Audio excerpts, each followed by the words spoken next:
Il-Ministru responsabbli mis-saħħa Joe Etienne Bela ħabbar li l-Gvern issa jalloka 1.5 miljun euro biex iwessa l-formularju tal-Gvern tal-mediċini li jikkontrollaw l-epilessija. F'konferenza tal-aħbarijiet, il-Ministru Bela qal li din kundizzjoni li f'pajjiżna hawn aktar minn 4,000 ruħ li jbatu minna u li f'diversi każi ikun hemm diffikultà biex tiġi kontrollata. Għaldaqstant, iddikjara li fil-ġimgħat li ġejjin il-Gvern sa jniedi lista ta' 15 il-mediċina li huma importanti biex dawk il-persuni li huma l-aktar vulnerabbli u li jkollhom attakki tal-epilessija li huma diffiċli u imprevedibbli isibu soljef.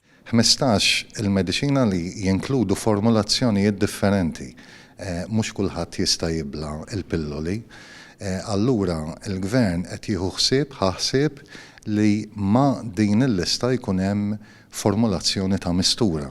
Il-Ministru Bela ħabbar ukoll l-avvanz biex għall-ewwel darba pajjiżna jkollu practice nurse speċjalizzata f'dan il-qasam. Dan is-servizz qal issa jkun offrut fil-kura primarja. Hawnhekk saħaq dwar l-importanza li s-servizzi tas-saħħa terzjarji u l-kura primarja fil-komunità jaħdmu jitfit. Aħna nixtiequ li jkollna practice nurse speċjalizzata fil-komunità li tkun tista' tilqa' il-suġġerimenti u r-referti minn dawn l-isptarijiet sabiex il-pazjent ikun jista' jieħu l-aħjar livell ta' kura fil-komunità.